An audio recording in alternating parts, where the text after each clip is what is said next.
ஆதியாகமம் 28 அதிகாரம் 15 வசனத்தை வாசிங்க.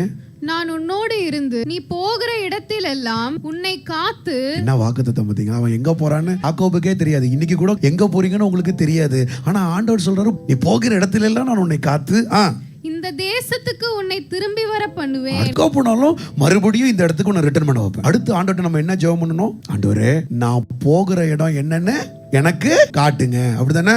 அவர் சொல்ற போகிற இடத்துல எல்லாம் உன்னை காத்து. நான் எங்க போகணும் ஆண்டவரே, எனக்கு ரூட்டு கொடுத்துறேன் ஆண்டவரே. யாக்கோபு புத்தி மாறல பாருங்க. அவன் என்ன திரும்ப செய்யறான்? யாக்கோபு 28 அதிகாரத்துல வாசிங்க, 20 வசனத்துல இருந்து வாசிங்க. அப்பொழுது யாக்கோபு, தேவன் என்னோட இருந்து. இந்த ஜெபம் நல்லா இருக்கு. ஃபர்ஸ்ட் பாயிண்ட் கரெக்டா இருக்கு. ஏன்னா ஆண்டவர் என்ன சொன்னாரு? நான் உன்னோட. இப்ப அவன் ஜெபம் பண்ணும்போது என்ன ஜெபம் பண்றான்? நீர் என்னோட இருந்து. அடுத்து, நான் போகிற இந்த வழி. இந்த ஜெபத்தை மாத்திட்டாரு.